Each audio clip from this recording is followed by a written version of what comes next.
بسم الله الرحمن الرحيم الحمد لله رب العالمين والصلاة والسلام على أشرف الأنبياء وسيد المرسلين نبينا محمد وعلى آله وصحبه أجمعين أما بعد۔ پچھلے درس میں ہم نے آپ کے سامنے سورہ بقرہ کی چند آیات کی تفسیر بیان کی تھی، جن میں اللہ رب العزت نے منافقین کا تذکرہ کیا ہے اور منافقین کے کچھ ایسے اعمال کا ذکر کیا ہے جن سے ہم انہیں پہچان سکتے ہیں۔ منافقین کے بارے میں ہی گفتگو جاری ہے۔ آخری آیت کریمہ جو آپ کے سامنے بیان کی تھی، اس میں اللہ رب العزت نے ارشاد فرمایا اولئک الذین اشتروا الضلالۃ بالہدی فما ربحت تجارتهم وما كانوا مہتدین۔ اولئک الذین، یہی وہ لوگ ہیں جنہوں نے اشتروا الضلالۃ بالہدی، خریدا ہے گمراہی کو ہدایت کے بدلے، یعنی ہدایت دے دی ہے اور گمراہی لے لی ہے۔ تو انہوں نے خود یہ کام کیا ہے، انہوں نے خود گمراہی کو چاہا ہے، گمراہی لے کر اور بدلے میں کیا دیا؟ ہدایت دے دی، اور کتنا نقصان والا سودا انہوں نے کیا ہے۔ فما ربحت تجارتهم، انہیں کبھی بھی ربح نہیں ہوگا، ربح کہتے ہیں پروفٹ کو، کبھی یہ سودا انہیں نفع بخش نہیں بنے گا، انہیں نفع نہیں دے گا۔ وما كانوا مہتدین، اور یہ ہدایت حاصل کرنے والے، ہدایت یافتہ ہونے والے نہیں ہیں۔ یہ تھی آخری آیت کریمہ جو ہم نے پچھلے درس میں آپ کے سامنے بیان کی۔ اب آگے اگلی آیات میں اللہ رب العزت نے انہی منافقین کی مثالیں دے کے ان کی پہچان کروائی ہے، اور مثال دینے کا مقصد ہوتا ہے کہ بات کو واضح کیا جا سکے۔ اور جہاں بھی اللہ تعالیٰ نے قرآن پاک میں کسی چیز کی مثال دی ہو تو ہمیں اسے غور سے سمجھنا چاہیے، کہ اس لیے اللہ تعالیٰ نے قرآن پاک میں فرمایا کہ ہم نے اس قرآن میں مثالیں دی ہیں تاکہ تم عقل کر سکو، تم سمجھ سکو۔ اور بعض علماء اس سے یہ دلیل لیتے ہیں کہ جب ہمیں قرآن کی دی گئی مثال سمجھ نہ رہی ہو تو ہمیں اس بات سے ڈرنا چاہیے یا فکر مند ہونا چاہیے کہ ہم اپنی عقل کا صحیح استعمال نہیں کر پا رہے، کیونکہ قرآن پاک میں جو مثالیں دی گئی ہیں وہ عقل مندوں کے لیے دی گئی ہیں، سمجھنے کے لیے دی گئی ہیں، اور قرآن کی مثال پڑھ کر بھی اگر ہمیں سمجھ نہ رہی ہو تو پھر ہمیں اپنی عقل کے بارے میں فکر مند ہونا چاہیے۔ تو یہاں اللہ رب العزت نے قرآن پاک کی پہلی مثال دی ہے، اور وہ منافقین کے بارے میں دی ہے۔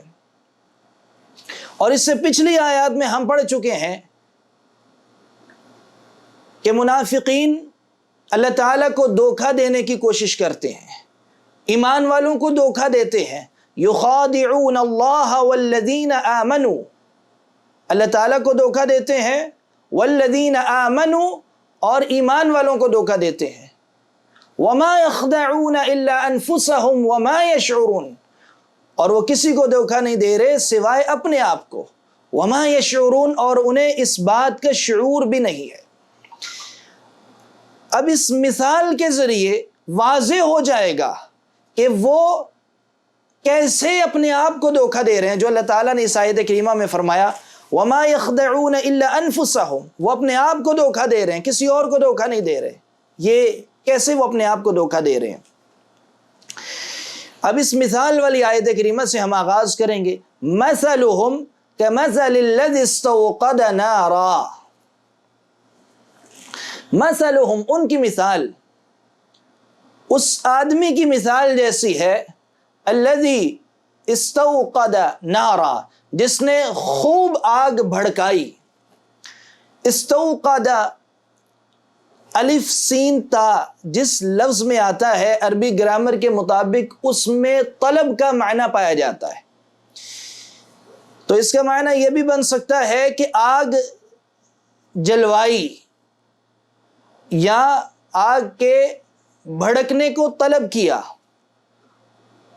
اور بعض مفسرین نے یہاں استوقد کا معنی یہ بیان کیا ہے کہ یہاں الف سین تا مبالغے کے لیے ہے کہ آگ انہوں نے خود بھڑکائی اور خوب بھڑکائی، بہت زیادہ آگ بھڑکائی.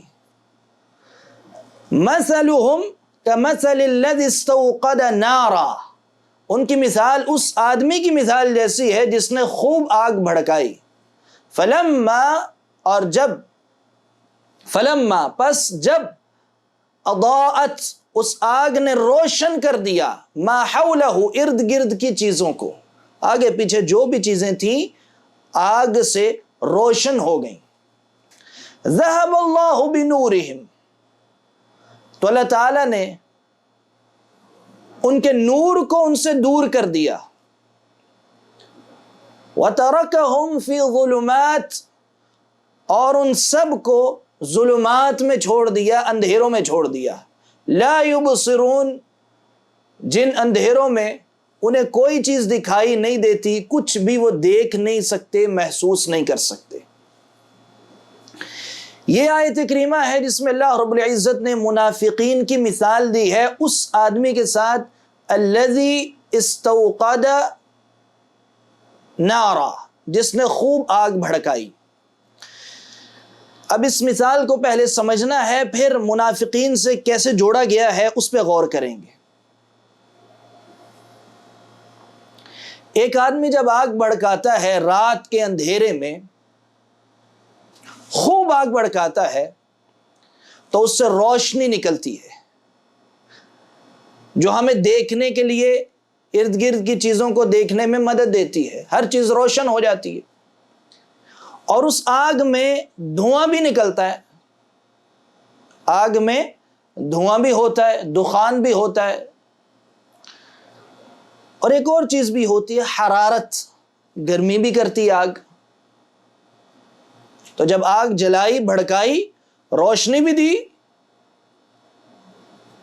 دھواں بھی نکلتا ہے آگ سے، اور آگ حرارت بھی دیتی ہے، ٹیمپریچر بھی زیادہ کر دیتی ہے. اب منافقین کی مثال اس آدمی سے اس طرح دی گئی ہے کہ منافق بندہ جب اسلام لاتا ہے ظاہری طور پہ زبان سے،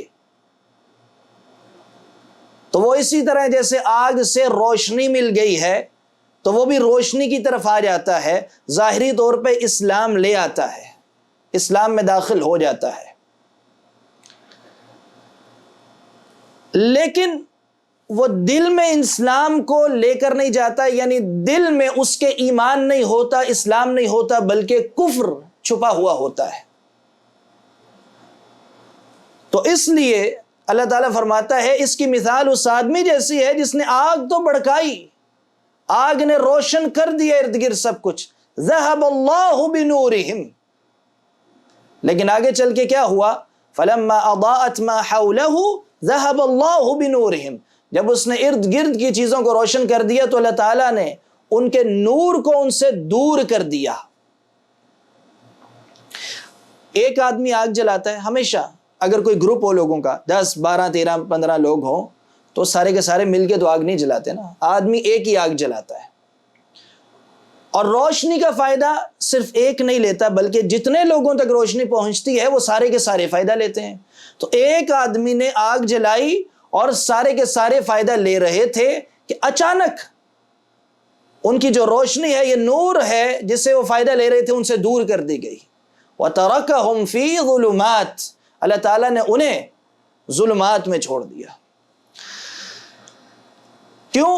کیونکہ وہ ظاہری طور پہ اسلام لائے، ایمان کو دل میں نہیں لے کر گئے، دل میں کفر چھپائے رکھا، تو زبان سے اسلام میں داخل ہوئے، دل سے اسلام سے خارج ہو گئے، کیونکہ دل میں بھی ایمان کا ہونا ضروری ہے. اور ہم پہلے بھی یہ بتا چکے ہیں کہ منافق لفظ کی جو اصل معنی ہے وہ کیا ہے؟ ایک جگہ سے داخل ہونے والا، دوسری طرف سے نکل جانے والا. لغوی اعتبار سے بھی اس کا یہی معنی بنتا ہے. اور عربی میں نفق سرنگ کو بولتے ہیں، جس کے ایک سرے سے ہم داخل ہوتے ہیں اور دوسرے سرے سے نکل جاتے ہیں۔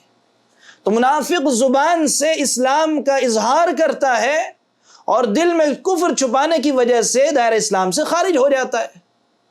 اب ظاہری طور پہ تو وہ فوائد حاصل کر لیتے ہیں مسلمانوں کے ساتھ رہ کے، مسلمانوں کو دھوکہ دے کے، لیکن وہ دل میں کفر چھپانے کی وجہ سے اسلام سے خارج ہو جاتا ہے۔ فرمایا ذہب اللہ بنورہم، اللہ تعالیٰ نے اس کے نور کو، ان سب کے نور کو، منافقین کے نور کو ان سے دور کر دیا، یعنی وہ روشنی جو جلی تھی وہ چلی گئی چھوڑ کے۔ وَتَرَكَهُمْ فِي الظُّلُمَاتِ، اور ظلمات، اندھیروں میں چھوڑ دیا۔ اب یہاں کس چیز کا اندھیرا باقی رہ گیا؟ غور کرنا۔ اس سے پہلے میں بتا چکا ہوں کہ آگ جب جلتی ہے تو صرف روشنی نہیں ہوتی، روشنی کے ساتھ ساتھ ایک روشنی دھواں بھی ہوتا ہے، حرارت بھی ہوتی ہے۔ اب اللہ رب العزت نے آگ کو ہی بند نہیں کر دیا، یعنی فرمایا کہ اللہ تعالیٰ نار کو لے گیا۔ ذہب اللہ بنورہم، صرف نور ختم ہو گیا، روشنی ختم ہو گئی، روشنی سے محروم رہ گئے۔ باقی کیا رہ گیا؟ آگ بھی وہی کی وہی ہے، اور اس سے نکلنے والا دھواں بھی وہی ہے، اور حرارت بھی وہی ہے۔ یعنی وہ حرارت انہیں ملتی رہے گی، حرارت انہیں ملتی رہے گی، تکلیف ہوتی رہے گی حرارت سے، اور جو دھواں ہے وہ مزید انسان کو حیرانی کے اندر ڈال دیتا ہے، مزید انسان کی بنائی کے اندر رکاوٹ بن جاتا ہے۔ اگر آپ آگ جلائیں، دن کی روشنی میں بھی اگر آپ جلائیں تو آگ سے نکلنے والا دھواں جو ہے وہ ایک پردے کی شکل اختیار کر جاتا ہے، بعد میں دوسری طرف کچھ نظر نہیں آتا۔ اور ویسے ہی اگر رات کے وقت آگ جلائی ہو روشنی کے لیے اور روشنی چلی جائے اور دھواں باقی رہ جائے تو یہ تو مزید اندھیرا ہو گیا، روشنی ختم ہو گئی اور دھواں رہ گیا، تو رات کا اندھیرا اور آگ کے دھوئیں کا اندھیرا اور پھر آگ کی گرمی۔ تو اللہ تعالیٰ نے فرمایا وَتَرَكَهُمْ فِي ظُلُمَاتٍ، ان اندھیروں میں اللہ تعالیٰ نے انہیں چھوڑ دیا۔ یعنی ایک بندہ جو منافق ہے، اسلام کا اظہار کرتا ہے، دل میں کفر چھپاتا ہے، تو وہ مزید اسلام سے دور ہو جاتا ہے، مزید ایسی گمراہی میں چلا جاتا ہے کہ ایک اندھیرے میں نہیں بلکہ بہت سارے اندھیروں میں چلا جاتا ہے۔ فی ظلمات لا یبصرون، جس میں کچھ بھی انہیں دکھائی نہیں دیتا۔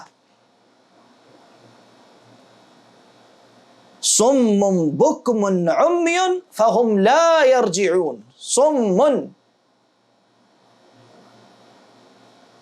وہ بہرے بن جاتے ہیں، صم، بہرے ہیں، ان کی حالت ایسی ہو جاتی ہے جو بہرے کچھ سنائی نہیں دیتا انہیں، بکمن، گونگے بن جاتے ہیں، کچھ بول نہیں سکتے، عمیٌ، اندھے بن گئے ہیں،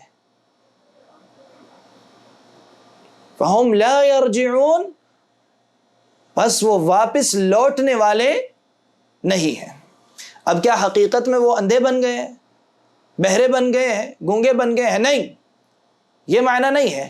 اللہ تعالیٰ نے انہیں سماعت سے کی نعمت سے نوازا ہے، آنکھوں کی بینائی حقیقت میں تو ہے ان کے پاس، زبان سے وہ بول تو سکتے ہیں، لیکن ان ساری اللہ تعالیٰ کی دی ہوئی نعمتوں کا اصل فائدہ نہیں اٹھا رہے جب انہوں نے اپنے لیے گمراہی کا انتخاب کیا ہدایت کو دے کر، گمراہی کو خریدا اور ہدایت کو دے دیا۔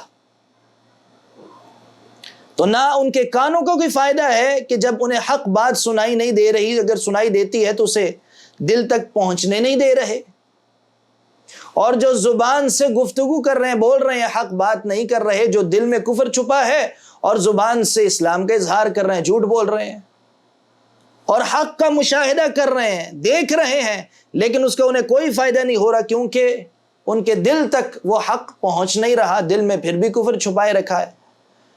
تو جب ان تینوں چیزوں سے فائدہ نہیں اٹھا رہے تو ان کے آنکھیں بینائی ہونے یا نہ ہونے میں کوئی فرق نہیں، ان کی سماعت میں یا ان کے بہرا ہو جانے میں کوئی فرق نہیں، وہ سنتے ہوئے بھی بہرے ہیں، وہ دیکھتے ہوئے بھی اندھے ہیں، وہ بولتے ہوئے بھی گونگے ہیں۔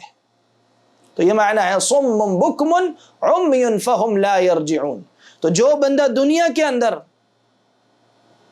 اللہ تعالیٰ کی دی ہوئی ان نعمتوں کا استعمال حق کو پہچاننے کے لیے نہیں کر سکتا، سیدھے راستے کی تلاش میں نہیں کر سکا، تو وہ اسی طرح جیسے اس کے پاس کی نعمتیں ہیں ہی نہیں، وہ گونگے کی طرح، بہرے کی طرح اور اندھے کی طرح ہے۔ تو یہ اللہ رب العزت نے مثال دی ہے منافقین کی۔ تو یہ قرآن پاک کی پہلی مثال ہے۔ اب یہاں چند اور باتوں کی طرف بھی اشارہ کرتا چلوں کہ منافقین کے بارے میں جتنی بھی ان کی حالتیں بیان کی گئی ہیں، جیسے پچھلی آیات میں اللہ تعالیٰ نے فرمایا وَمَا يَشْعُرُونَ وَمَا يَعْلَمُونَ وَإِذَا لَقُوا الَّذِينَ وَإِذَا قِيلَ لَهُمْ لَا تُفْسِدُوا فِي الْأَرْضِ قَالُوا إِنَّمَا نَحْنُ مُصْلِحُونَ أَلَا إِنَّهُمْ هُمُ الْمُفْسِدُونَ وَلَكِنْ لَا يَشْعُرُونَ۔ تو ایک جگہ آیا وَلَكِنْ لَا يَشْعُرُونَ، وہ شعور نہیں رکھتے، اس کا تعلق بھی دل کے ساتھ ہے۔ وَإِذَا قِيلَ لَهُمْ آمِنُوا كَمَا آمَنَ النَّاسُ قَالُوا أَنُؤْمِنُ كَمَا آمَنَ السُّفَهَاءُ أَلَا إِنَّهُمْ هُمُ السُّفَهَاءُ وَلَكِنْ لَا يَعْلَمُونَ۔ لا يعلمون کا تعلق بھی دل کے ساتھ ہے۔ اور پھر آگے چل کے اللہ تعالیٰ نے فرمایا اللہ یستہزئ بہم ویمدہم فی طغیانہم یعمہون۔ جب انہوں نے یہ کہا کہ ہم ایمان والوں کے ساتھ مذاق کر رہے تھے، ان کا استہزاء کر رہے تھے، تو اللہ تعالیٰ نے اس کے مقابلے میں فرمایا اللہ یستہزئ بہم۔ اصل میں اللہ تعالیٰ ان کے ساتھ استہزاء کر رہا ہے، اور یہاں اللہ تعالیٰ کا ان کے ساتھ استہزاء کرنا ان کے استہزاء کے مقابلے میں ہے۔ یہ ایک اہم نقطہ ذہن میں رہے۔ اللہ تعالیٰ نے ابتداءً ان کے ساتھ استہزاء نہیں کیا، بلکہ انہوں نے جو ایمان والوں کے ساتھ استہزاء کرنے کا دعویٰ کیا، کافروں کے پاس جا کے، اپنے سرداروں جن کو اللہ تعالیٰ نے شیاطین کہا ہے، ان کے پاس جا کے کہنے لگے ہم تو ایمان والوں کے ساتھ استہزاء کر رہے تھے، ہم تمہارے ساتھ ہیں۔ تو اس کے مقابلے میں اللہ تعالیٰ نے فرمایا اللہ یستہزئ بہم، اللہ تعالیٰ ان کے ساتھ استہزاء کر رہا ہے، ویمدہم، اور انہیں ڈھیل دے رہا ہے، انہیں ان کے ساتھ یہی استہزاء اللہ تعالیٰ نے کر دیا کہ انہیں اس بات کا احساس ہی نہیں ہے کہ وہ کتنی بڑی گمراہیوں میں پڑ رہے ہیں اور اپنے آپ کو بڑا عقل مند سمجھ رہے ہیں۔ تو نہ تو انہیں وہ شعور مل رہا ہے اس بات کا، نہ انہیں اس بات کا علم ہے، جہالت میں ہے۔ آگے فرمایا، اس آیت میں فرمایا وَيَمُدُّهُمْ فِي طُغْيَانِهِمْ يَعْمَهُونَ، اور وہ طغیانی میں ہے، اللہ تعالیٰ نے ان کو ڈھیل دے لی ہے۔ یعمہون، یعمہون کا معنی کیا ہے کہ وہ دل کی جو بصیرت ہے اس سے بھی محروم ہو چکے ہیں۔ ایک ہوتے آنکھوں کی بینائی، آنکھوں کے دیکھنے کو بصارت کہتے ہیں، اور دل کے دیکھنے کو بصیرت کہتے ہیں۔ تو وہ دل کی جو بصیرت ہے اس سے بھی محروم ہو چکے ہیں، نہ ان کے پاس اس چیز کا کوئی احساس ہے، نہ انہیں علم ہے، علم کی جگہ جہالت ہے، اور اس کے بعد دل کے اندر بصیرت سے محروم ہو گئے ہیں۔ اسے کہتے ہیں عامہ، دل کی بصیرت سے محرومیت۔ تو یہ منافقین کے بارے میں اللہ تعالیٰ نے فرمایا فی طغیانہم یعمہون، وہ اللہ تعالیٰ کی سرکشیوں کے اندر ڈھیل اللہ تعالیٰ نے دے دی، اسی میں لگ گئے ہیں، اور انہیں اس بات کا احساس تک نہیں ہو رہا، شعور تک نہیں ہو رہا، دل سے بھی اندھے ہو گئے۔ اور پھر اللہ تعالیٰ نے ان کی مثال ایسی دی ہے کہ جس نے مثلهم كمثل الذي استوقد نارا فلما اضاءت ما حوله ذهب الله بنورهم وتركهم في ظلمات لا يبصرون۔ یہاں بھی پھر آکے کیا فرمایا، انہیں اللہ تعالیٰ نے ظلمات میں چھوڑ دیا، لا يبصرون، اس میں ان ظلمات میں، اندھیروں میں انہیں کچھ دکھائی نہیں دیتا۔ صم بکم عمی فہم لا یرجعون۔ اب اس آیت میں جو اللہ تعالیٰ نے انہیں کہا کہ یہ بہرے ہو گئے ہیں، حقیقی بہرے نہیں، بہرے اس معنی میں ہو گئے ہیں کہ کان ہے، سماعت ہے، پھر بھی حق کو سمجھ نہیں رہے، بینائی ہے لیکن حق کو دیکھنے کا فائدہ انہیں کوئی نہیں ہو رہا، بول سکتے ہیں لیکن حق بات نہیں کہہ رہے، زبان سے جھوٹ بولتے ہیں. تو اس لیے اللہ تعالیٰ نے انہیں کیا بنا دیا؟ صم بکم عمی. یہ ہمیشہ کے لیے انہیں آگے چل کے کبھی بھی ہدایت نصیب نہیں ہوگی، ان اعضاء سے یہ ہدایت والا نفع حاصل نہیں کر سکیں گے. فہم لا یرجعون. تو یہ بھی اسی طرح ہے جیسے اللہ تعالیٰ نے کافروں کے بارے میں منافقین سے پہلے فرمایا ختم اللہ علی قلوبہم. تو جو کافروں کے بارے میں، جو کلم کل کافر، ان کے بارے میں 2 آیتیں گزر چکی ہیں.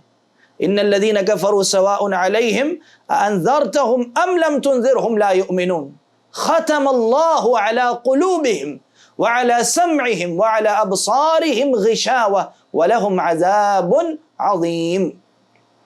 تو کافروں کے اوپر بھی اللہ تعالیٰ نے ان کے گناہوں کی وجہ سے، ان کی سرکشیوں کی وجہ سے حد سے زیادہ آگے، کفر کے اندر حد سے آگے جب وہ بڑھ گئے تو اللہ تعالیٰ نے فرمایا ختم اللہ علی قلوبہم. ان کے دلوں پہ اللہ تعالیٰ نے مہر لگا دی.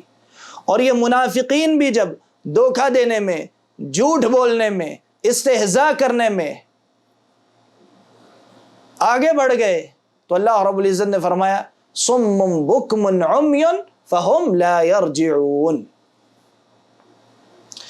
تو اس سے ہمیں یہ اندازہ ہونا چاہیے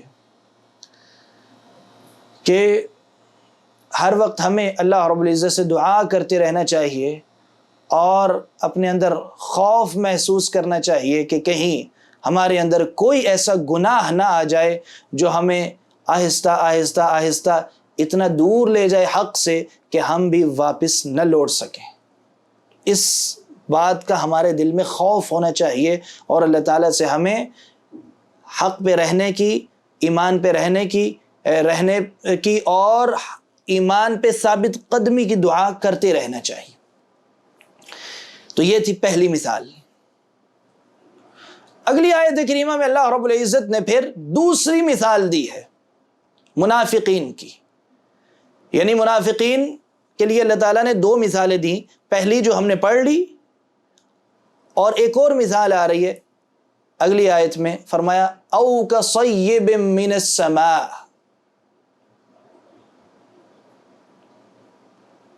او کصیب من السماء فیہ ظلمات ورعد وبرق یجعلون اصابعهم فی آذانهم من الصواعق حذر الموت واللہ محیط بالکافرین. اگلی مثال اللہ تعالیٰ نے بارش کی مثال دی ہے. او کصیب من السماء، یا ان کی مثال دیتے ہوئے اللہ تعالیٰ نے فرمایا بارش کی طرح ہے کہ جو آسمان سے بہت زیادہ موسلا دار بارش جب نازل ہوتی ہے، فیہ ظلمات، تو بارش میں اندھیرے ہوتے ہیں، ورعد، اور اس میں گرج ہوتی ہے، وبرق، اور اس میں بجلی کی چمک ہوتی ہے.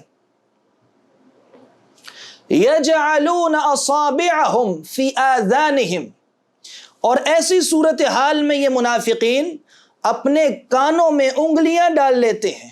اب انگلی ڈالی تو نہیں جا سکتی، انگلی تو اتنی بڑی ہوتی ہے، کان کے اندر تو نہیں جا سکتی، کبھی بھی انگلی کان کے اندر نہیں جا سکتی. مطلب کیا، اتنے زور سے یہ کانوں کے آگے انگلی رکھ لیتے ہیں کہ گویا کہ وہ اتنا اندر ڈالنا چاہتے ہیں کہ انہیں یہ جو گرج ہے، یجعلون اصابعهم فی آذانہم من الصواعق، یہ صواعق جو گرج ہے، گرجدار خوفناک آوازیں ہیں، یہ انہیں تباہ نہ کر دے، یہ انہیں مار نہ دے، ہلاک نہ کر دے. حذر الموت، تو یہ گرج سے موت کا ڈر پیدا ہوتا ہے، اس موت کے ڈر سے یہ لوگ اپنے کانوں کے اندر انگلیاں ڈال لیتے ہیں. واللہ محیط بالکافرین، اور آگے اللہ تعالیٰ فرماتا ہے اور اللہ کافروں کا احاطہ کیے ہوئے ہے. یہ تھی دوسری مثال بارش کی. پچھلی مثال میں آگ کا ذکر تھا، اور یہ دوسری مثال میں پانی کا ذکر ہے جو بارش کی صورت میں لگاتار نازل ہوتا ہے. اس لیے علماء نے پہلی مثال کو مثال ناری کا نام دیا ہے، آگ کی مثال، اور اس دوسری مثال کو علماء نے مثال مائی کا نام دیا ہے، پانی والی مثال۔ اب اس مثال کو بھی سمجھنا ہے کہ بارش جب ہوتی ہے تو کیا کیفیت ہوتی ہے، کیا حالت ہوتی ہے، کیا نقشہ بنتا ہے۔ اب اپنے ذہن میں ایک نقشہ بنائیں، بڑی تیز طوفانی بارش ہو رہی ہو، دن کی روشنی میں بھی اگر بارش ہو تو اندھیرا ہو جاتا ہے، جب بھی بادل چھا جاتے ہیں تو بادلوں کا ایک پردہ ہو جاتا ہے، سورج اور ہمارے درمیان بادل آ جاتے ہیں تو بادلوں کا پردہ، ان بادلوں کے پردے کی وجہ سے اندھیرا ہو جاتا ہے۔ جتنے زیادہ سخت بادل ہوں گے اتنا زیادہ اندھیرا ہوگا۔ اور پھر جب بہت تیز طوفانی بارش ہوتی ہے تو بارش کے جو قطرات نازل ہو رہے ہوتے ہیں وہ بھی ایک پردے کی شکل اختیار کر دیتے ہیں، ان سے مزید اندھیرا بڑھ جاتا ہے اگر دن میں ہو رہی ہو۔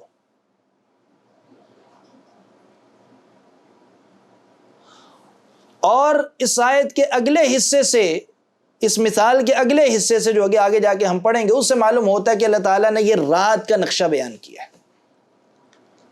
تو اگر رات کو ایسی طوفانی بارش ہو رہی ہو تو رات کا اندھیرا،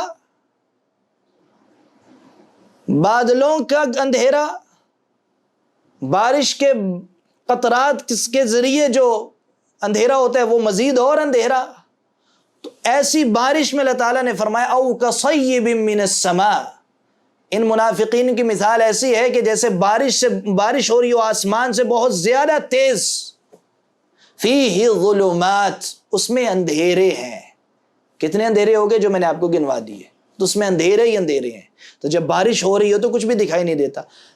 اگر خالی رات ہو تو تھوڑے سے فاصلے پہ جو بندہ کھڑا ہے وہ تو مجھے دکھائی دے گا، سامنے میرے ایک بندہ کھڑا ہے تو اتنا تو دکھائی دے ہی دیتا ہے۔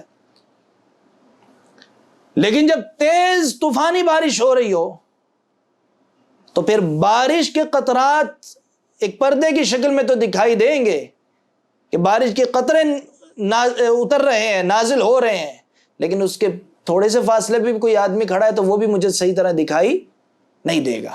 تو فرمایا ان کی مثال اس تیز موسلادھار بارش کی ہے جس میں ظلمات ہیں، اندھیرے ہی اندھیرے ہیں، وَرَعْد، ایک تو نظر کچھ نہیں آ رہا، اندھیرے ہیں، اوپر سے گرج ہے، خوفناک گرج۔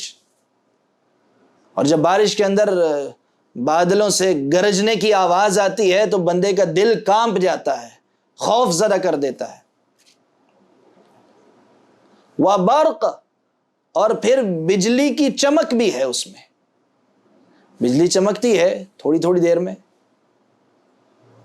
يَجْعَلُونَ أَصَابِعَهُمْ فِي آذَانِهِمْ مِنَ الصَّوَاعِقِ حَذَرَ الْمَوْتِ، اور یہ منافقین ایسی صورتحال میں موت کے ڈر سے، جب وہ گرج سنتے ہیں، گرجنے کی آوازیں آتی ہیں تو انہیں موت کا ڈر ہوتا ہے، موت کے ڈر سے اپنے کانوں کے اندر انگلیاں ٹھونس لیتے ہیں، انگلیاں ڈال لیتے ہیں تو ہو سکتا ہے بچ جائیں، تاکہ ہمیں یہ گرجنے کی آواز نہ آئے، کہیں ہلاک نہ کر دے، برباد نہ کر دے۔ واللہ محیط بالکافرین، اللہ تعالیٰ نے فرمایا کافروں کو اللہ تعالیٰ محیط، احاطہ کیے ہوئے۔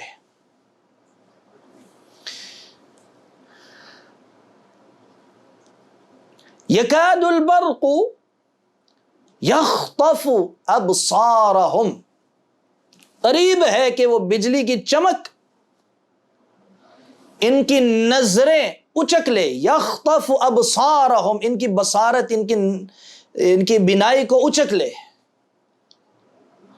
کلما اضاء لهم مشوا فیہ، اب یہ بجلی جب بھی چمکتی ہے تو تھوڑی سی روشنی ہوتی ہے تو اس میں یہ چل پڑتے ہیں۔ وَإِذَا أَظْلَمَ عَلَيْهِمْ قَامُوا، اور جب وہ بجلی نہیں چمکتی، اندھیرا ہو جاتا ہے تو کھڑے ہو جاتے ہیں۔ وَلَوْ شَاءَ اللَّهُ لَذَهَبَ بِسَمْعِهِمْ وَأَبْصَارِهِمْ، اور اگر اللہ تعالی چاہتا،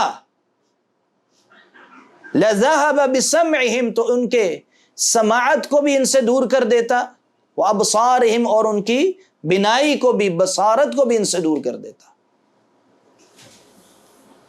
ان اللہ علی کل شیء قدیر، بے شک اللہ تعالیٰ ہر چیز پہ قدرت رکھنے والا ہے۔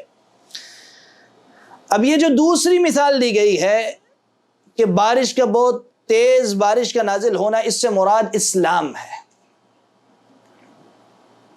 اسلام میں جب بندہ داخل ہوتا ہے تو بہت ساری جگہ اسے قربانیاں دینی پڑتی ہیں، بہت ساری جگہوں پہ قربانیاں دینی پڑتی ہیں۔ تو یہ فرمایا فیہ الرعد، اس میں گرج ہے، قربانیاں دینی پڑتی ہیں۔ کبھی جہاد کے لیے نکلنا پڑتا ہے جو کہ منافقین کے اوپر بڑا بھاری کام ہے، کبھی اپنے مال کی قربانی دینی پڑتی ہے، اپنے وقت کی قربانی دینی پڑتی ہے، اپنی اولاد کی قربانی دینی پڑتی ہے، اور جہاد میں جاتے ہوئے اپنی جان کا بھی خوف ہوتا ہے، جان کی قربانی بھی دینی پڑتی ہے۔ اور مومن بندہ تو اپنے دل میں شہادت کے جذبہ لیے بیٹھا ہوتا ہے، لیکن یہ سارے کام ان کے لیے بڑے وزنی ہوتے ہیں۔ تو اسلام میں سختیاں بھی ہیں، گرج بھی ہے، ان میں کھڑے رہنا ہوتا ہے، ایمان پہ مضبوط رہنا ہوتا ہے مشکل کے وقت۔ تو یہ بارش میں گرج ہوتی ہے تو اسلام میں قربانیاں دینی پڑتی ہیں۔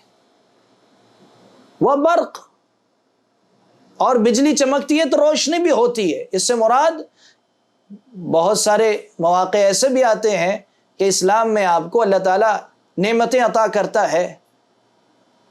آپ جب جہاد کے لیے نکلتے ہیں آپ کو فتوحات ملتی ہیں، مال غنیمت ملتا ہے۔ تو اب منافقین کیا کرتے ہیں ایسی صورتحال میں کہ جب گرجتی ہے، بجلی گرجتی ہے یا بادلوں کے اندر سے گرج کی آواز آتی ہے تو تب یہ رک جاتے ہیں، تب یہ رک جاتے ہیں، تب یہ کانپ جاتے ہیں، دیکھتے ہیں کہ ہمارا نقصان نہ ہو جائے۔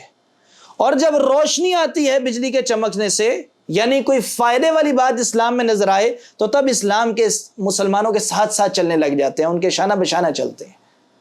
تو جہاں ان کو فائدہ نظر آتا ہے چل پڑتے ہیں، اور جہاں ان کو قربانی دینی پڑتی ہے وہاں رک جاتے ہیں۔ تو اللہ رب العزت نے بارش کی مثال سے ہمیں ان کی اس حالت اور کیفیت کا اندازہ کروایا ہے۔ آگے اللہ تعالیٰ فرماتا ہے وَلَوْ شَاءَ اللَّهُ لَذَهَبَ بِسَمْعِهِمْ وَأَبْصَارِهِمْ، یہ لوگ قربانیاں دینے سے ڈرتے ہیں، اپنے کانوں میں انگلیاں ڈھونس لیتے ہیں، اپنی آنکھوں کی اور کانوں کی حفاظت کر رہے ہوتے ہیں، انہیں ڈر ہوتا ہے کہ قربانی نہ دینی پڑ جائے، جبکہ اللہ تعالیٰ چاہے تو بغیر گرج کے اور بغیر بجلی کے بھی انہیں سماعت سے اور بصارت سے محروم کر دے۔ وہ ہر چیز پہ قدرت رکھنے والا ہے۔ جیسا کہ اگلی آیات میں سورہ بقرہ اور سورہ آل عمران میں بھی منافقین کا حال بیان کیا ہے اللہ رب العزت نے، کہ جب بھی مسلمان جہاد کے لیے جاتے، قتال کے لیے جاتے، تو یہ پیچھے پیچھے رہتے اور حتیٰ کہ یہ باتیں کہتے کہ اگر تم نے ہماری بات مانی ہوتی، قتال پہ نہ جاتے، تو آج یہ لوگ مارے نہ جاتے۔ تو اللہ تعالیٰ نے جواب دیا کہ اللہ رب العزت جسے مارنا چاہے اس کو اس کے گھر کے اندر بھی مار سکتا ہے، اور جسے زندہ رکھنا چاہے تو وہ ساری زندگی قتال کرتا رہے، جیسے خالد بن ولید رضی اللہ عنہ کی مثال ہے ہمارے سامنے، کہ ان کے دل کے اندر بڑا جذبہ تھا شہادت کا، ساری زندگی ہر جنگ کے اندر اگلی صف میں لڑتے رہے، قیادت کرتے رہے، لیکن انہیں شہادت نصیب نہیں ہوئی۔ ان کے جسم بھرا ہوا تھا تلوار کے واروں کے ساتھ، پورا جسم، لیکن وہ جنگ کے دوران فوت نہیں ہوئے۔ تو اگر اللہ رب العزت چاہے تو جنگ میں جانے والوں کو، قتال میں جانے والوں کو بچا لے، اور چاہے تو جو گھر میں ڈرپوک اور بزدل بیٹھا ہے موت کے خوف سے، اسے گھر کے اندر ہی اللہ تعالیٰ موت عطا کر دے۔ تو اسی طرح اللہ تعالیٰ نے یہاں بھی کیا فرمایا کہ اگر اللہ رب العزت چاہے وَلَوْ شَاءَ اللَّهُ لَذَهَبَ بِسَمْعِهِمْ وَأَبْصَارِهِمْ، اگر اللہ تعالیٰ چاہے تو ان کی بصارت اور ان کی سماعت ان سے چھین لے۔ ان اللہ علی کل شیء قدیر، بے شک اللہ تعالیٰ ہر چیز پہ قدرت رکھنے والا ہے۔ تو یہ دوسری مثال دی ہے۔ بعض علماء یہ کہتے ہیں کہ منافقین کے لیے یہ جو دو مثالیں دی گئی ہیں، یہ دونوں مثالیں منافقین کے اندر فٹ نظر آئیں گی، یا یہ والی مثال لے لو یا یہ والی لے لو. اور بعض علماء یہ کہتے ہیں کہ دونوں میں سے کوئی ایک لے لو، یا منافقین پہلی مثال جیسے ہوں گے یا دوسری مثال جیسے ہوں گے. اور یہ قول زیادہ واضح معلوم ہوتا ہے کہ کچھ منافقین ایسے ہوتے ہیں جن کے لیے پہلی مثال ہے آگ والی، اور کچھ منافقین ایسے ہوتے ہیں جن کے لیے دوسری مثال ہے بارش والی. اور یہ جو بارش والی مثال ہے اس پہ خاص کر کے غور کریں کہ آج کے دور میں بہت بڑی تعداد ایسی ہے کہ جو ہلکا ہلکا میٹھا میٹھا دین چاہتی ہے، اتنا اسلام پہ عمل کرنا چاہتے ہیں آج بھی لوگ جس میں انہیں آسانی نظر آئے، اور جہاں انہیں مشکل نظر آئے تو وہاں اللہ تعالیٰ کے دیے ہوئے شرعی احکامات سے بھاگتے ہیں، دور ہوتے ہیں. جہاں پتہ ہو کہ یہ شرعی حکم میرے مفادات کے موافق ہے وہاں تو بہت آگے بڑھ کے عمل کرتے ہیں. لیکن جہاں پتہ چل جائے کہ ہمارے دنیاوی مفادات ٹکرا رہے ہیں شرعی حکم سے تو وہاں دین سے کتراتے ہیں، وہ سننا نہیں چاہتے کہ کہیں ہمیں کوئی ایسی آیت یا اللہ کے رسول صلی اللہ علیہ وسلم کی حدیث کوئی بتا نہ دے آ کے کہ جو ہمارے مفادات سے ٹکرا رہی ہے، ہمیں سنے ہی نہ، ہم سائڈ سے نکل جائیں اور اپنا کام کرتے رہیں اور اپنے آپ کو جھوٹی تسلی دیتے رہتے ہیں کہ ہمیں تو پتہ ہی نہیں ہے. یہ بعض اوقات ہماری ذہنی کیفیت ہوتی ہے، اس انداز سے سوچتے ہیں. تو یہ کام کس کا ہے؟ یہ منافقین کا کام. اللہ تعالیٰ نے فرمایا کہ جہاں انہیں آسانیاں نظر آتی ہیں، روشنی نظر آتی ہے، ان کو فائدہ نظر آتا ہے، چل پڑتے ہیں. اور جہاں کوئی گرج ہوتی ہے، یعنی کہیں تکلیف ہوتی ہے، کہیں اسلام کی خاطر مشکل اٹھانی پڑتی ہے، قربانی دینی پڑتی ہے، اپنی خواہشات کو مارنا پڑتا ہے، دنیاوی مفاد دور ہوتے نظر آتے ہیں، تو وہاں وہ اسلام کے ساتھ نہیں چلنا چاہتے، وہاں شرعی احکامات پہ عمل نہیں کرنا چاہتے. کیوں؟ اپنے مفادات پہ کمپرومائز نہیں کرنا چاہتے، اسلام کو چھوڑ جاتے ہیں. تو یہ منافقین کی حالت ہے، منافقین کا کام ہے. تو یہ دو مثالوں کے ذریعے اللہ تعالیٰ نے ہمیں واضح کیا. تو پہلی قسم کے جو پہلی مثال ہے آگ والی مثال، یہ کہا جا سکتا ہے کہ وہ تو ان منافقین کی ہے جو پکے دل سے ایسے منافق ہیں کہ جو گمراہی کے اوپر جم گئے ہیں. صم بکم عمی فہم لا یرجعون. اور دوسری مثال ان منافقین کی ہے کہ جو متردد ہیں، جن کے بارے میں اللہ تعالیٰ نے فرمایا مذبذبین بین ذالک لا الہ ہؤلاء ولا الہ ہؤلاء. کبھی اسلام کے مطابق چل رہے ہیں مسلمانوں کے ساتھ جہاں آسانی نظر آتی ہے، اور کہیں جہاں مسلمانوں کے ساتھ چلنے میں مشکل آتی ہے تو پھر ان کو چھوڑ دیتے ہیں، دوسری طرف چلے جاتے ہیں. تو کبھی کافروں کے کردار کو اپنا لیتے ہیں جو کھلم کھلے کافر ہیں، اور کبھی مسلمانوں کے کردار کو اپنا لیتے ہیں اپنی خواہشات کے مطابق. مذبذبین بین ذالک، اس کے درمیان کبھی ادھر کبھی ادھر ڈولتے رہتے. دوسری مثال ایسے معلوم ہوتا ہے کہ ان لوگوں کے بارے میں ہے. تو منافقین یا تو پہلی مثال جیسے ہوں گے یا دوسری مثال جیسے ہوں گے. اور دونوں پہ غور کر کے ہمیں اللہ رب العزت سے دعا کرنی چاہیے کہ اللہ تعالی ہمیں نفاق سے دور رکھے، محفوظ رکھے. تو یہاں تک تھا منافقین کا ذکر، جو کہ تیسرا گروہ ہے لوگوں میں سے. تو تین قسمیں ہو گئیں، پہلے مومنین، دوسرے کفار، اور تیسرے منافقین. اس کے بعد اللہ رب العزت نے تمام انسانوں کو لفظ ناس ذکر کر کے، اور ناس لفظ میں ہر قسم کا انسان آ جاتا ہے، چاہے مومن ہو، چاہے کافر ہو، اور چاہے منافق ہو. تمام کو اللہ تعالیٰ نے خطاب فرماتے ہوئے کیا فرمایا اگلی آیت کریمہ میں؟ یا ایھا الناس اعبدوا ربکم الذی خلقکم والذین من قبلکم لعلکم تتقون. یا ایھا الناس، اے لوگو، اے انسانوں، سارے کے سارے انسانوں، سب کو اللہ تعالیٰ نے خطاب فرمایا. اعبدو عبادت کرو، ربکم اپنے رب کی۔ یہ پہلی آیت کریمہ ہے جس میں اللہ تعالیٰ نے عبادت کرنے کا حکم دیا ہے، اعبدو ربکم، اپنے رب کی عبادت کرو۔ اور اس لفظ پہ غور کریں، جب یہ کہا گیا اعبدو عبادت کرو ربکم، اپنے رب کی، تو اس سے ہمیں معلوم ہوتا ہے کہ عبادت رب کی جاتی ہے، جو رب ہے وہی عبادت کا مستحق ہے۔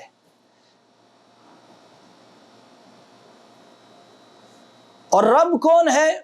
الذی خلقکم، جس نے تمہیں پیدا کیا، والذین من قبلکم، اور ان لوگوں کو بھی پیدا کیا جو تم سے پہلے تھے، تمہارے آباء و اجداد، تمام انسانیت آدم علیہ السلام تک، لعلکم تتقون، تاکہ تم متقی بنو، پرہیزگار بنو۔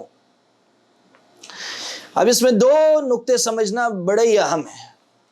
اعبدو ربکم، عبادت کا حکم دیا جا رہا ہے، تم سب کے سب عبادت کرو، ربکم اپنے رب کی۔ تو جو رب ہے وہی ہر قسم کی عبادت کا مستحق ہے، اور جو رب نہیں وہ کسی قسم کی عبادت کا مستحق نہیں۔ تو رب وہ ہے کون؟ الذی خلقکم، جس نے تمہیں پیدا کیا ہے، یہ رب کی تعریف کی گئی ہے۔ اور قرآن پاک کی مختلف آیات پڑھ کے جو ہمیں رب کا معنی پتہ چلتا ہے، تو اس کا نتیجہ یہ نکلتا ہے کہ رب کا معنی ہے، جب بھی لفظ رب اللہ تعالیٰ کے لیے آئے تو اس سے مراد اللہ تعالیٰ کے تمام افعال ہیں۔ پیدا کرنا اللہ تعالیٰ کا فعل ہے۔ اور اگلی آیت کریمہ میں بھی اللہ تعالیٰ نے فرمایا الذی جعل لکم الارض فراشا، رب وہ ہے جس نے تمہارے لیے زمین کو فرش بنایا، بچھایا، بچھونا بنایا، والسماء بناء، اور آسمان کو تمہارے لیے چھت بنایا، وانزل من السماء ماء، اور آسمان سے تمہارے لیے پانی نازل کیا، فاخرج به من الثمرات، اور اس پانی کے ذریعے ثمرات، پھل نکالے، رزقا لکم، تاکہ تم ان سے رزق حاصل کر سکو، فائدہ حاصل کر سکو۔ فلا تجعلوا للہ اندادا وانتم تعلمون، لہذا اللہ کی مانند کسی اور کو نہ بناؤ، وانتم تعلمون، اور جب کہ تم جانتے ہو۔ تو یہاں اللہ رب العزت نے تمام انسانوں کو عبادت کا حکم دیا ہے کہ اپنے رب کی عبادت کرو۔ اور رب کون ہے؟ جس نے تمہیں پیدا کیا، جس نے تمہارے لیے زمین کو فرش بنایا، آسمان کو چھت بنایا، آسمان سے پانی نازل کیا، اس پانی کے ذریعے زمین سے ثمرات نکالے۔ یہ سارے کام کرنے والا رب ہے، اور جو یہ سارے کام نہیں کرتا وہ رب نہیں، اور جو رب نہیں وہ کسی قسم کی عبادت کا مستحق نہیں۔ تو جب ہم سے بطور مسلمان پوچھا جائے کہ تم اللہ تعالیٰ کی عبادت کیوں کرتے ہو، تو ہم کیا جواب دیں گے؟ کیونکہ وہ ہمارا رب ہے، اور اللہ کے علاوہ کسی اور کی عبادت کیوں نہیں کرتے؟ اس لیے کہ اللہ تعالیٰ کے علاوہ ہمارا کوئی رب نہیں۔ تو صرف اور صرف وہی اکیلا ہمارا رب ہے، لہٰذا ہر قسم کی عبادت کا مستحق وہی ہے۔ نماز بھی اس کے لیے، روزہ بھی اس کے لیے، زکوٰۃ بھی اس کے لیے، حج بھی اس کے لیے، نذر و نیاز بھی اس کے لیے، دعا بھی اس سے، ذبح بھی اسی کے لیے کرنا ہے۔ ہر وہ عمل جو عبادت ہے وہ تمام عبادات اللہ رب العزت کے لیے۔ کیوں؟ کیونکہ اس نے ہمیں پیدا کیا، اس نے ہمارے لیے زمین کو فرش بنایا، اس نے ہمارے لیے آسمان کو چھت بنایا، اس نے آسمان سے پانی نازل کیا، وہی اللہ رب العزت نے اس پانی کے ذریعے زمین سے ثمرات نکالے، رزق اسی نے عطا کیا، سب کچھ اسی نے ہمارے لیے کیا ہے۔ تو پھر جو ہم کریں گے، جو ہمارے افعال ہوں گے، ہمارے اعمال ہوں گے، جنہیں ہم عبادات کہتے ہیں، تو وہ تمام ہر قسم کی عبادات کا مستحق بھی صرف اور صرف وہی ہوگا، کیونکہ اس نے سب کچھ ہمارے لیے کیا، ساری نعمتوں سے اس نے ہمیں نوازا، پیدا کرنے سے لے کر موت تک انسان کے لیے جو کچھ کیا اللہ رب العزت کی دین ہے۔ لہٰذا میں بھی جب کوئی عبادت کروں گا تو صرف اور صرف اللہ رب العزت کے لیے ہی کروں گا۔ تو یہاں ہمیں یہ نقطہ سمجھایا گیا کہ اللہ تعالیٰ کا رب ہونا اس کے معبود ہونے کی دلیل ہے۔ اللہ تعالیٰ کا رب ہونا اس کے معبود ہونے کی دلیل ہے۔ اللہ تعالیٰ معبود ہے ہمارا، کیا مطلب؟ وہی ہر قسم کی عبادت کا مستحق ہے، اور دلیل کیا ہے؟ اس کا رب ہونا، کہ وہی اکیلا ہمارا رب ہے، لہٰذا وہی ہمارا حقیقی سچا معبود ہے۔ اس کے علاوہ جتنے معبود ہیں دنیا میں سارے کے سارے باطلہ ہیں، سارے کے سارے معبودان باطلہ ہیں۔ تو یہ مسئلہ ہے توحید کا۔ تو اس آیت کریمہ میں توحید ربوبیت بھی ہے اور توحید الوہیت بھی ہے، اور توحید ربوبیت کو دلیل بنایا گیا ہے توحید الوہیت کے لیے، اور یہ قرآن پاک کی پہلی آیت کریمہ ہے جس میں اللہ تعالیٰ نے عبادت کرنے کا حکم دیا۔ یا ایھا الناس اعبدوا ربکم، اے لوگو اپنے رب کی عبادت کرو۔ تو اب آپ کو پوری بات خلاصہ سمجھ آ گیا ہوگا کہ یہاں توحید کا درس دیا جا رہا ہے کہ عبادت کرو اپنے رب کی۔ تو جب یہ کہا گیا اپنے رب کی عبادت کرو تو اس کا مطلب کیا ہے؟ کہ جو رب نہیں وہ عبادت کا مستحق نہیں۔ اور رب کا معنی کیا ہے وہ بھی پتہ چل گیا، جس نے الذی خلقکم، جس نے تمہیں پیدا کیا، والذین من قبلکم، اور تم سے پہلوں کو پیدا کیا، لعلکم تتقون، تاکہ تم متقی بنو۔ یہاں ایک اور نقطہ بھی پتہ چلا، جو اللہ تعالیٰ کی خالص عبادت کرتا ہے وہی متقی ہے، کیونکہ اس کے آخر میں آتا ہے لعلکم تتقون، تاکہ تم متقی بنو۔ تو متقی بننے کا راستہ کون سا ہے؟ اللہ تعالیٰ کی خالص عبادت کرنا۔ لہذا جو شرک کرنے والا بندہ ہو وہ کبھی متقی نہیں بن سکتا، مشرک متقی نہیں ہوتا، موحد متقی ہوتا ہے۔ توحید تقوی کے لیے ضروری ہے، تو تقوی کی طرف جانے کا راستہ توحید سے ہو کر جاتا ہے۔ یا ایھا الناس اعبدوا ربکم الذی خلقکم والذین من قبلکم لعلکم تتقون۔ اور پھر مزید اگلی آیت کریمہ میں اللہ تعالیٰ نے اپنی توحید ربوبیت کو اور واضح کیا، الذی جعل لکم الارض فراشا، جس نے تمہارے لیے زمین کو فرش بنایا، والسماء بناء، آسمان کو چھت بنایا، وانزل من السماء ماء، اور آسمان سے پانی نازل کیا۔ یہ سارے اللہ تعالیٰ کے افعال ہیں جو اس کی ربوبیت کہلاتے ہیں، اور ان افعال میں اللہ تعالیٰ کا کوئی شریک نہیں۔ اس بات کو ماننا کہ اللہ رب العزت کے افعال میں اس کا کوئی شریک نہیں، اس عقیدے کو توحید ربوبیت کہا جاتا ہے۔ الذی جعل لکم الارض فراشا والسماء بناء وانزل من السماء ماء فاخرج به من الثمرات رزقا لکم۔ یہ چاروں کام کرنے والا کون ہے؟ اللہ رب العزت، اس لیے وہ ہمارا رب ہے۔ اور یہ عقیدہ اختیار کرنا توحید ربوبیت ہے، اور توحید ربوبیت توحید الوہیت کی دلیل ہے۔ آخر میں فرمایا فَلَا تَجْعَلُوا لِلَّهِ أَنْدَادًا وَأَنْتُمْ تَعْلَمُونَ، پس اللہ کی طرح کسی کو اس کی طرح نہ بناؤ، اس کی مثال نہ بناؤ، یعنی اللہ تعالیٰ کی طرح کسی اور کو معبود نہ بناؤ۔ جو عبادت اللہ تعالیٰ کے لیے خاص ہے وہ کسی اور کی نہ کرو۔